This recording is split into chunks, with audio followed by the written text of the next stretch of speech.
그러면 이제 본격적으로 심층 분석에 들어가 보도록 하겠습니다. 자, 첫 번째로는 전라북도 정치 1번 지주 전주 갑 지역부터 알아보도록 하겠습니다. 갑에는 김윤덕 후보 민주당, 그다음에 민생당 김광수 현역 의원이죠. 정의당 염경석 후보 등이 나섰는데, 자, 먼저 오늘 나온 자료 화면 보시고 토론 이어가도록 하겠습니다. 소리가 안 나오나 봐요. 아, 읽어주셔야 될 것 같습니다. 네. 김윤덕 후보가 61.3%, 그 다음에 김광수 후보가 13.6%로 47% 이상 차이가 났습니다. 나머지 후보를 보면 염경석 후보 4.9%, 이범석 무소속 후보 1.6%, 하태윤, 이게 혁명당 후보죠? 네네. 0.4%, 강명기 후보도 국가배당금당 0.2%, 그 다음에 기타 후보는 2.6%, 모름 무응답이 15.4%로 나타났습니다. 자, 보셨죠? 예. 뭐 내용을 보니까 정말 어마어마한 차이가 지금 났구나. 다시 한번 숫자가 정말 보여주고 있거든요. 더더군다나 이 적극적 투표층을 보게 되면 그 격차는 더욱더 벌어지게 됩니다. 내가 이번에 반드시 투표를 해야 되겠다고 생각하는 사람들만 놓고 본다면 이 격차가 더 크게 벌어진다는 뜻이죠. 야, 이걸 어떻게 과연 설명을 해야 되나. 원래 지금 생각하기에 적어도 저희들은 뭐 민주당 그리고 민생당 정의당이 3파전 정도가 예상이 됐는데, 물론 3파전은 3파전이지만 너무 압도적으로 지금 차이가 나고 있어서 굉장히 지금 당혹감을 감추지 못할 것 같고요. 뭐 사실 민생당 김광수 지금 이 후보자는 사실 현 의원 아니겠습니까? 이제 그럼에도 불구하고 과연 이런 첫 번째 성적표를 갖다가 받아들였을 텐데 과연 어떤 생각이 들 것인지 굉장히 정말 저도 궁금한 내용 중에 하나입니다. 김광수 의원 하면 저도 이렇게 기억하고 있는 건 정당 활동하는데 사실은 뭐 언변 능력도 좋으시고 보건복지위죠. 맞습니다. 의정활동 굉장히 잘하시는 분이고 사실은 뭐 정책적으로 입안하는 것도 굉장히 좀 뛰어나신 분이죠. 네. 사실은 뭐 약간 문제점이 하나 있긴 했으나 마이너스 되는 부분이 하나 있긴 했으나 그 조그마한 사건을 제외하고 나머지 부분 같은 경우는 상당히 밑바닥 민심도 안정적으로 받쳐주고 있다는 평가들이 좀 많았던 게 김광수 의원의 평가였는데, 뚜껑을 까봤더니 47% 이상 차이가 났다. 되게 충격적인데요. 이 현역 의원 책임론입니까? 글쎄요. 과연 현역 의원 책임론이라고까지 이야기를 할 수 있을까요?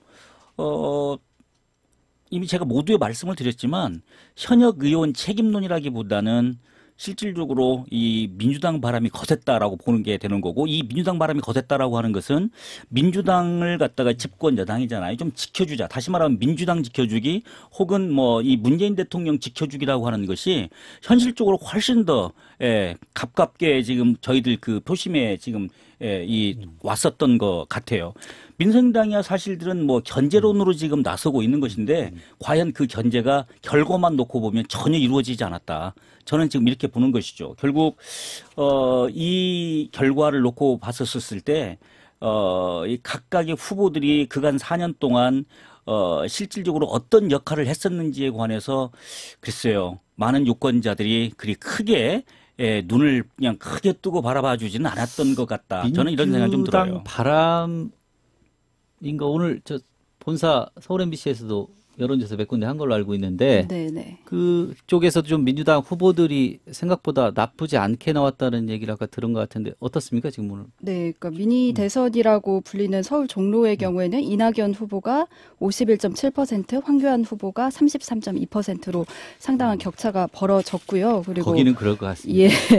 그리고 이제 광진을도 관심 지역인데 고민정 그 청와대 대변인이 네. 41.7%고 오세훈 후보가 39.8%로 굉장히 오차범위의 접전이지만 또 많은 그 여론조사에서도 이런 식으로 고민정 후보가 살짝 앞서게 나오는 경우가 좀 많더라고요. 그만큼 수도권도 접전지가 많지만 그 속에서도 여당이 조금 우세한 경향이 있다. 최근에 여론조사를 보면 그런 경향이 있는 것 같습니다. 뭐 들리는 이야기를 놓고 보면 사실 우리 뭐 호남 지역에서 민주당의 바람이 거셀 거라고 하는 것은 예측 가능한 이야기였던 거 아니겠습니까? 맞습니다. 그런데 이 수도권 지역에서는 그 기류가 조금 더 달랐다. 혹은 오히려 지금 이 여당 심판론이라고 하는 게 조금 힘을 얻고 있다라고 하는 그런 이야기들을 직접 간접적으로 들어왔었는데 막상 뚜껑을 열고 보니 물론 뭐 약간의 우세가 있긴 하나 그러나 그런 정서들을 지금 제대로 반영하고 있다 이렇게 보고 볼 수는 없는 것 같아요.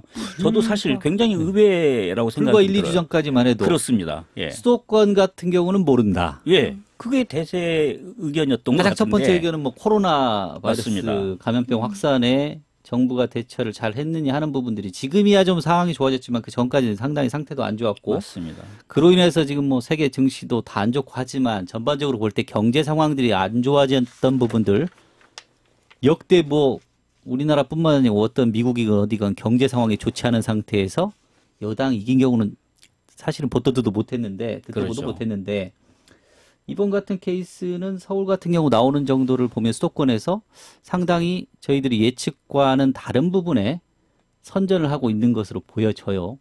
이게 사실 호남 같은 경우는 더 거셀 수 있다는 말씀이시죠. 그렇죠. 예. 그리고 또 민주당 바람이라는 것도 있지만 호남에서는 사실 민생당에 대한 심판이라고 할까요? 그 부분도 좀 여론조사 결과를 보면 굉장히 두드러지는데요. 그러니까 정당 지지도를 전주시 갑을 보면 더불어민주당이 64.9%로 김윤덕 후보 지지율과 거의 유사합니다. 근데 맞아요. 민생당 지지율은 3.5%예요. 그러니까 그 김광수 후보의 13.6% 지지율에 훨씬 못 미치는 결과거든요. 그러니까 국민의당을 밀어줬지만 다당제를 위해서 밀어줬지만 결국 분열을 거듭한 것에 대한 도민들의 심판이 좀 있는 부분이 있는 것 같습니다. 저도 그 이야기는 뭐 정말 100% 동의를 하고요. 제가 민주당 바람이라고 이야기했지만 김하연 기자가 지금 반대 쪽에서 또 이야기를 해준 거잖아요. 민생당에 관한 우리 유권자들이 지금 회초리를 들었다. 분명히 지금 이렇게 말씀을 해주셨는데 동의합니다. 실질적으로 이 민생당이라고 하는 이 이름조차도 지금 생소해요. 솔직하게 말씀을 드리면. 뭐 정말 분열의 분열, 아까도 그렇게 정확한 표현을 해주셨지만 실질적으로 저희들이 좀 다시 한번 바라볼 수 있는 이 사태가 얼마나 심각한지를 바라볼 수 있는 중요한 내용 중에 하나는 현역 민생당 의원이 자, 민생당을 선거 얼마 남겨두지 않고 탈당해서 자, 무소속으로 갔다고 하는 것은 이건 굉장히 큰 의미가 있다 저게 보게 되는 거거든요. 실질적으로 총선에서 무소속으로 나와가지고 실질적으로 금배지를 단다고 하는 것이 굉장히 어렵다고 하는 것은 뭐 모두가 다 주지하고 아는 사실 아니겠습니까? 지방선거하고는 조금 다른 측면이 있는 것은 확실한 것 같아요. 그럼에도 불구하고 그들의 계산 속에서 자, 민생당이라고 하는 이 옷을 갖다가 벗어 던지고 녹색 옷을 벗어 던지고 새로운 색깔의 옷을 입겠다고 하는 것은 정치적으로 큰 모험이지만 그러나 그 모험이 결과적으로 나에게 득이 될 거라고 하는 그런 확신이 있었기 때문에 그런 선택을 했었을 거라고 생각이 드는 것이죠. 그만큼 민생당이 가지고 있는 이 약점 그리고 우리 호남에서의 그런 위치 자, 이런 것들은 다시 한번 저희들이 좀 짚어서 이야기를 해야 될 필요가 있을 것 같습니다. 민주당에서도 사실 안철수 의원에게 고맙다고 하는 말이 그 부분이 있지 않습니까? 트러블 메이커들을 몽땅 데리고 나가주셨다고 이런 말도 있는데 그러니까요. 이게 어떻게 반영이 될지 참 궁금하고요. 자, 정당 지지도도 한번 좀 알아보면 지금 전주 갑 같은 경우는 더불어민주당이 64.9%로 김윤덕 후보의 지지율과 거의 흡사했습니다. 반면에 민생당 같은 경우는 사실은 정당 지지율이 3.5%밖에 안 나와요. 아까 말씀하신 것처럼 정당에 대한 질세가 전혀 없다는 걸로 분석이 되고 반면에 염경석 후보 4.9% 얻었는데 정의당 지지율은 12.2%가 나오고 있습니다. 그걸 다 받아내질 못한 거죠. 이런 부분들이 좀 차이가 있어 보이는데 한 가지 더 짚고 넘어가야 될 게 있죠. 여기에서. 지금 정당 지지도도 중요한데요. 사실 비례대표 투표에서 우리가 또 어떤 정당을 선택할 것인가도 굉장히 지금 중요한 내용이잖아. 이번 선거에서. 그런데 보시면 아시겠지만 민생당 같은 경우에는 정당 지지도에도 훨씬 또 미치지를 못하는 것이죠. 그러니까 그만큼 민생당이 가지고 있는 우리 지역 내에서의 그 위치라고 하는 것이 정말 이제는 말 그대로 굉장히 미미한 수준에 지금 머무르고 있다라고 하는 것을 직접적으로 보여주고 있는 것이고 반대로 지금 정의당의 약진을 이야기 안 할 수가 없습니다. 자, 이 비례대표 굉장히 물론 정의당도 아마 이번 선거에서 최고의 수혜자가 될 전망이 있는데요. 보시면 아시겠지만 숫자적으로 지금 17.5%를 전주 갑에서도 지금 지지를 해주고 있다고 하는 것은 굉장히 고무적인 일 아닐까요? 제가 보기에 큰 의미가 있다. 이렇게 지금 보여집니다. 자, 이거 민주당 여기서 예. 너무 저희끼리만 얘기를 한 것 같아서 댓글을 좀 읽고 갈까요? 네. 댓글이 있었군요. 네, 있었습니다. 지금 82명이 네. 접속해 계십니다. 아, 네네. 네. 자, 반가워요, 네. 시청자 여러분. 김광수 인물론이라는 말이 있는 반면에 호남 사는 친구가 말하기를 국민의당 때 속았고 사기당한 기분이랍니다. 이런 냉정한 평가도 있고요. 네. 질문도 있네요. 전북의 중진 다선 의원들의 약세는 어떤 이유라고 보시나요? 전북만 그런가요? 전국적으로는 어떤가요? 좀 답변해 주실까요? 아니 그 이야기는 지금 현재 입장에서는 저희들이 답변하기 좀 어렵죠. 다른 쪽을 지금 현재 모르니까요. 그렇네요. 예, 근데 우리 지역만 보면 다소 이제 그런 부분은 볼 수 있죠. 피로도.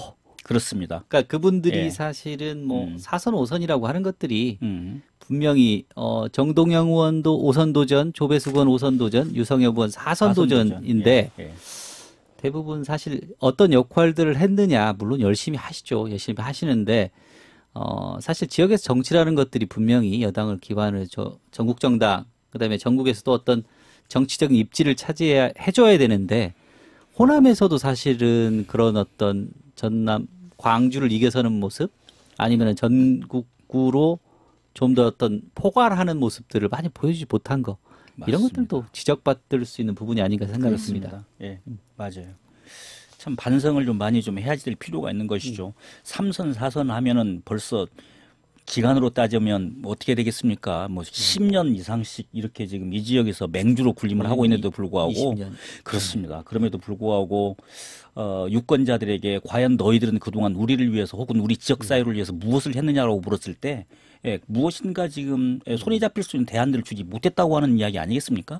그래서 지금 피로감을 느끼는 거고 더더군다나 그게 민생당에 속해 있는 의원이라고 한다면 그들이 중진이고 인물론을 내세운다 하더라도 그게 유권자들의 마음속에 그렇게 와닿지는 못하는 것 같다. 뭐 이렇게 볼 수밖에 없을 것 같습니다. 자, 이제 이 선거 결과가 보면 쭉 앞으로 이제 저희가 20일 뒤에 2차 여론조사를 할 건데 와. 그때까지 이런 선거 결과가 쭉 이어질지도 궁금한데 우리 공약 보고 갈 수 있는 방법 없습니까? 어려운가요? 아, 예. 그러면 저희 그 각 후보들의 1호 공약 그리고 1호 입법안을 한번 먼저 보시고 그다음에 다음 이야기 나눠갈 수 있도록 해보겠습니다. 전주 갑은 지난 20대 총선에서 초박빙의 승부가 펼쳐졌던 곳으로 재선에 도전하는 민생당 김광수 의원과 민주당 김윤덕 전 의원이 4년 만에 재대결을 벌입니다.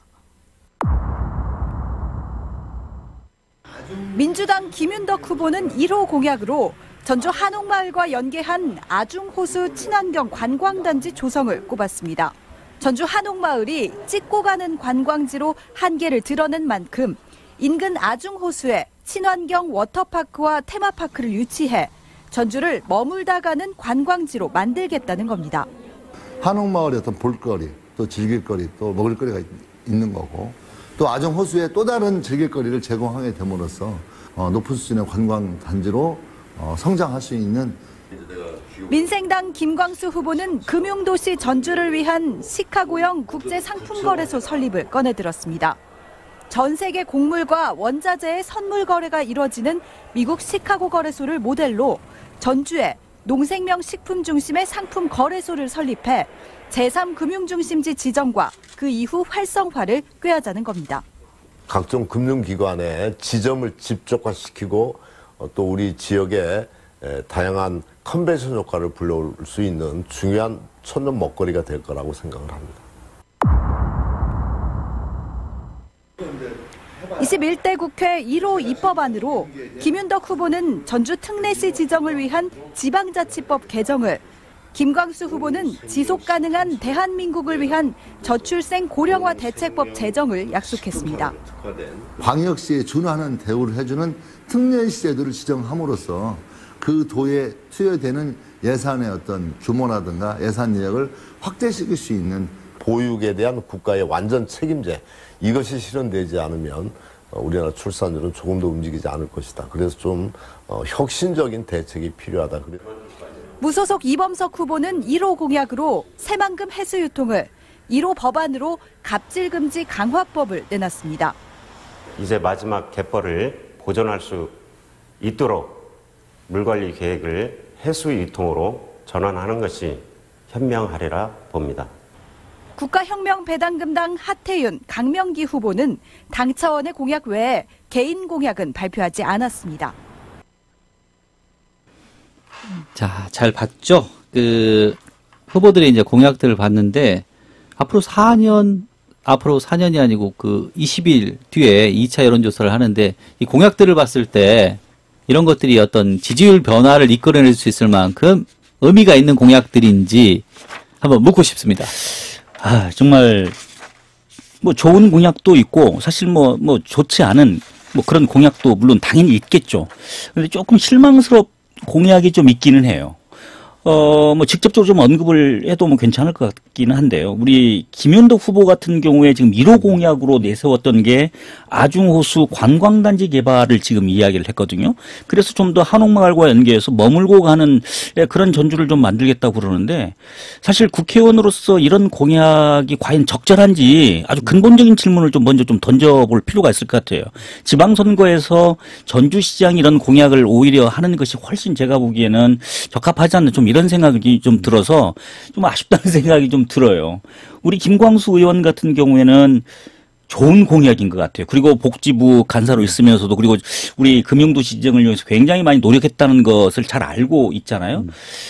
그런 이야기를 좀 하시면서 좀 쉽게 풀었을 수도 있었을 것 같은데, 누가 들어도 조금 어려울 만한, 어려워요. 시카고형 국제상품거래소 설립 그러면 딱히 이렇게 와서 앉아서 저게 뭐지라고 하는 그런 생각이 들어요. 그래서 조금 다르게 좀 접근해서 이 공약을 좀 알려줬으면 좋겠다. 좀 이런 아쉬움이 또 남네요. 예. 김한 기자님 취재하면서는 어떤 느낌들 드셨어요? 그러니까요. 저도 사실 조금 비슷하게 느꼈는데요. 예. 그러니까요. 갑자기 아중호수 개발이 좀 나와가지고 조금 그 부분은 좀 아쉬운 면이 있었습니다. 아무래도 좀 전략적인 거 아닌가 싶습니다. 그거는 보면은 실질적으로 와닿는 공약 이런 것들을 요구하다 보니 제가 김윤덕 의원을 감싸기 들어간 건 아니고요. 어쨌든 그런 몸에 와닿는 공약을 하다 보니 보통이 전략적으로 이런 걸 1호 공약으로 좀 배치하는 거 아닌가. 근데 어쨌거나 지금 시카고 곡물거래소 유치 이런 부분들이 잘 이루어질 수 있는 건지, 이걸 통해서 사실 김광수 후보가 그 나머지 기간 동안 김윤덕 후보를 잘 쫓아갈 수 있을지 이 부분은 궁금하지만 잘 지켜보도록 하겠습니다.